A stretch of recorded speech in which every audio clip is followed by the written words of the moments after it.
E nesta semana foi lançado em São Paulo as diretrizes para o programa de governo da chapa Juntos pelo Brasil com Lula e Geraldo Alckmin. Para repercutir esse assunto e o cenário político atual, nós conversamos agora com André Singer, que é professor titular de Ciências Políticas da Universidade de São Paulo. Boa noite, professor Singer. Prazer falar com o senhor. Seja muito bem-vindo. Boa noite, é um prazer estar aqui na TVT e na Rádio Brasil Atual. Maravilha. Professor, esta semana foi lançado as diretrizes do programa de governo da chapa Lula e Geraldo Alckmin. E o que chama atenção nesta plataforma é que a população também vai poder interagir e sugerir. Eu queria te ouvir sobre essa questão, professor. Eu acho que é uma iniciativa muito interessante, porque, primeiro, que já lançar uma diretriz de programa organizada, com uma elaboração, não vem ao caso agora a gente discutir ponto a ponto, né? Mas o sentido geral de apresentar uma plataforma de programa já é muito interessante, é um avanço importante dentro do processo que nós estamos vivendo, muito difícil, de tentar sustentar a democracia brasileira diante de tantos ataques. E ainda mais, essa ideia de abrir para que a população possa participar é uma forma, eu diria, muito criativa de utilizar os novos meios de comunicação, as plataformas digitais, para trazer essa abertura para que todo mundo possa pensar, elaborar e também dar a sua contribuição para uma formação, digamos, de pontos, não é? Que vão ser implementados a partir do ano que vem, quando, segundo as pesquisas, o presidente Lula deverá ser reeleito presidente da República. Sim, professor, inclusive nessa última sexta-feira a gente teve novos dados da pesquisa Datafolha que mostram uma estabilidade do que já vinha sendo acompanhado pela gente nas pesquisas, uma vantagem grande do candidato e ex-presidente Lula. Eu queria que você pudesse falar um pouco sobre esses dados, sobre essa pesquisa. Eu acho que tem duas coisas para destacar, assim, no aspecto bastante geral, né? O primeiro é isso, uma estabilidade de uma diferença grande do ex-presidente Lula em relação ao segundo colocado, que é o atual presidente da República, quase 20 pontos percentuais. Essa diferença, se mantida, indica na direção de uma vitória em primeiro turno, o que seria um fato político muito importante, porque nós sabemos que o atual presidente da República vem há muito tempo ameaçando conturbar o processo eleitoral e não reconhecer o resultado. Então, uma vitória em primeiro turno diminuiria as chances de que isso viesse a acontecer, uma vitória em primeiro turno do ex-presidente Lula. Agora, a segunda questão é que, justamente, nós ainda não estamos em campanha. Nós estamos no final da pré-campanha, dentro de algumas semanas a campanha vai começar.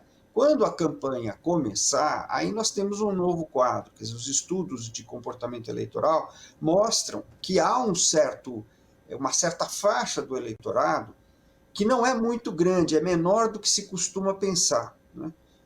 Ela é sensível ao que acontece numa campanha.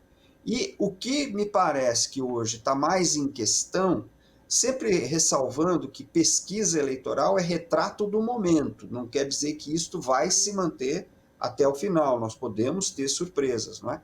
Mas os dados de hoje, o que eles indicam, perdão, os dados de sexta-feira, o que eles indicam é que pode haver ainda uma mudança e ocorrer um segundo turno. Então, esse eu diria que é o segundo ponto mais importante. O primeiro é a estabilização de uma diferença importante, que indica a vitória em primeiro turno. Mas o segundo é que, iniciada a campanha, pode haver uma mudança no sentido não tanto de uma vitória do atual presidente da República, eu não creio provável pelos dados de hoje, mas da existência de um segundo turno. E aí, a existência do segundo turno colocaria de novo o problema dessa conturbação do processo que o atual presidente da República vem ameaçando há muito tempo. Professor, o senhor traz um detalhe muito importante que fala dos números, né? Refletem momentos da época do levantamento, por exemplo. Mas assim, é inegável que ao longo desses últimos 2 meses, as pesquisas elas vêm se mostrando com uma certa estabilização entre os dois nomes. O pré-candidato Luiz Inácio Lula da Silva à frente, o atual presidente Jair Bolsonaro em segundo, e lá atrás, nomes indicados para a terceira via que não decolam por nada. O senhor fala dessa questão especificamente da estabilização, são momentos, mas projetando lá na frente.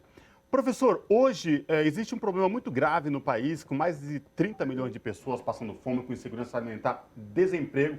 Na sua avaliação, o que vai pegar quando a eleição começar de fato? O que a população mais vai sentir?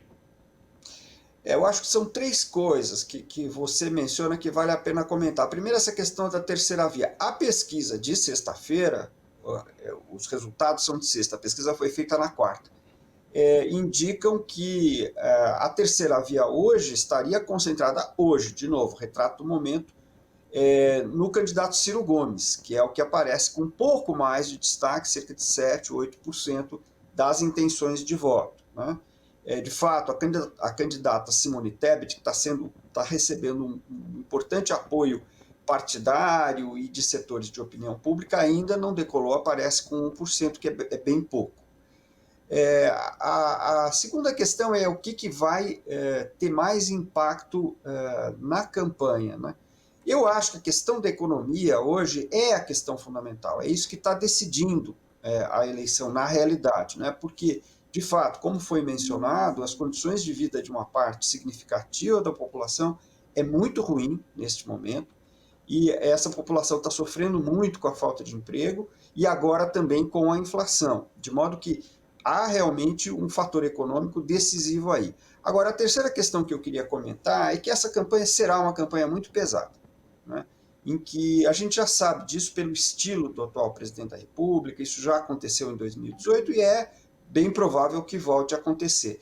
Então, embora eu ache que a questão da economia tenda a ser decisiva, nós não podemos deixar de assinalar que vai ser uma campanha, infelizmente, de muito baixo nível, eu acredito. Então, nós precisamos também olhar para isso. Professor, olhando para os dados dessa pesquisa, a gente vê também que há uma grande rejeição do atual presidente Bolsonaro, né? 55% dos entrevistados dizem que não votariam em Bolsonaro. Ele vem fazendo uma movimentação nos últimos dias, principalmente, de anunciar políticas sociais, de Vale Gás, de Vale Diesel, várias ações que, na verdade, pela proximidade da eleição que nós estamos agora, inclusive são inconstitucionais, né? Vão contra a garantia do processo das eleições. Como que você avalia esses números, esses dados e essa movimentação do governo de tentar fazer uma politicagem nesse momento pré-eleição? Olha, eu diria que há duas coisas a comentar aí. Realmente há uma tendência de consolidação de uma rejeição que supera os 50%. Repito, pesquisa é retrato do momento, isso pode mudar. Mas neste momento nós estamos assistindo a uma repetição de uma rejeição que, passando 50%, mesmo havendo segundo turno, ele tende a perder no segundo turno. Tende, né? Essa é a primeira questão. A segunda questão a observar são essas medidas pontuais que estão sendo feitas, que beneficiam setores da população muito vulneráveis. E, nesse sentido, embora eu concorde que elas são inconstitucionais, a gente tem que reconhecer que, para a população que precisa, essas medidas são importantes. Eu creio, mas isso é um palpite que precisa ser relativizado, que não terão muito efeito eleitoral, porque eles já estão chegando numa hora em que as pessoas já perceberam qual é o conteúdo deste governo. Então, eu creio que terão pouco efeito eleitoral, mas algum efeito eleitoral deverá ter, porque uma população que está muito sofrida, ela é sensível a essas mudanças. Alguma parte dela pode ser, em alguma medida, sensível. Então, eu acredito que a gente não deve desconsiderar o efeito eleitoral dessas medidas em absoluto, mas eu tendo a achar que elas já estão chegando num momento em que a tendência geral já está um pouco orientada. Professor, ainda mais quando a gente repercute números do atual momento, nenhuma outra eleição que eu me lembre especificamente, nós chegamos a menos de 100 dias das eleições, com números assim, nessa ordem especificamente, e com um alto número de rejeição, como a Ana acabou de lembrar agora, nessa última pesquisa da Datafolha, fora as outras que já vinham mostrando essa tendência dos números de rejeição. E lembrando aos nossos telespectadores aqui da TVT e ouvintes da Rádio Brasil Atual, a gente está a pouco menos de 100 dias da eleição. É um número a ser considerado também, não é, professor? Não, não há dúvida. Agora, na realidade, assim, olhando assim num espectro mais amplo, inclusive para outros países, a verdade é que, como eu disse no começo, os estudos de comportamento eleitoral mostram que uma boa parte do eleitorado já chega mais ou menos definida às portas da campanha. Então, isso faz parte, quer dizer, porque as pessoas pouco a pouco vão se dando conta que vai ter eleição, começam a pensar no assunto, a se informar e vão tomando uma decisão. Essa decisão, em geral, não muda. Em geral, não muda. Mas tem uma outra faixa que não é tão grande, mas que vai tomar decisão mais para o final. Aí, para essas pessoas, a campanha é importante. Então, nós temos as duas coisas, quer dizer, de um lado, uma tendência importante digamos, que aponta no sentido de uma consolidação de uma parte significativa do eleitorado. Mas, por outra, também a consideração de que uma parte só vai se definir durante a campanha. Repito, costuma ser uma parte minoritária, mas não deixa de ser significativa. Uhum. Professor, agora eu queria te perguntar sobre o papel da imprensa nessa eleição. Uma das eleições mais importantes da história recente do nosso país, esse ano vai ser, e eu queria saber qual que você acha que vai ser o peso do papel da grande mídia, da nossa mídia que é mais popular, nesse processo que, inclusive, se a gente lembrar 2018 e se a gente aprendeu alguma coisa com a eleição de 2018, é que a fake news tomou conta daquelas eleições e que é um elemento que a gente precisa ter muita atenção nesses processos. Então, queria que você pudesse falar um pouco desse papel das mídias nessa eleição. Historicamente, o que tem acontecido é que o papel da mídia tem, vamos dizer assim, diminuído um pouco, porque, na verdade, a entrada das redes sociais representou um impacto grande, é uma novidade, e até mesmo se acentuou na eleição de 2018 por um uso muito distorcido, né? Vamos dizer, vamos registrar aqui, né, que a questão das fake news reproduzida aos borbotões, porque isso é uma característica das redes sociais, que você, com robôs, você pode replicar informações falsas ad infinitum, né? Agora, isso é um fenômeno relativamente novo. Eu não diria que o fenômeno é novo, ele agora já tem algum tempo, mas o uso que foi feito na campanha de 2018 é relativamente novo, porque ele reproduz uma novidade que aconteceu na eleição americana de 2016 e, na verdade, no referendo do Brexit, lá no Reino Unido, também em 2016. Então, que eles foram localizando a partir de elementos de pesquisas nichos que foram, vamos dizer, afetados pelas redes sociais. Isso é uma novidade, né? Nesse contexto, eu diria que, se de um lado a grande mídia, né, ou a mídia tradicional, por assim dizer, ela tem um papel menor, ela passa a ter um papel novo que é mais importante, que é o de desmistificar as falsas informações. Quer dizer, ela é uma referência permanente na qual a gente gostaria, né, que um público cada vez maior fosse verificar a veracidade do que ele encontra nas redes sociais. Porque há muita informação falsa na mídia digital, então, sobretudo nas redes sociais, na qual muitas vezes não há qualquer tipo de controle.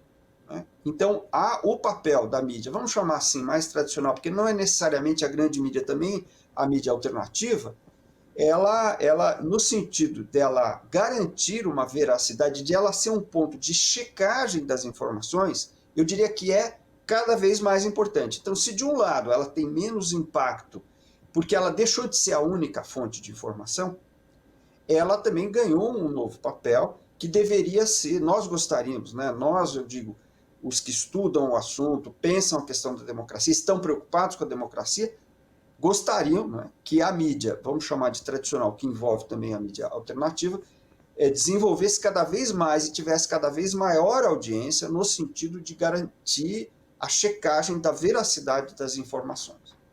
Professor, o nosso tempo está chegando ao fim, mas eu sei que o senhor é muito próximo do ex-presidente Lula, ele se recuperou recentemente de Covid, está devidamente vacinado.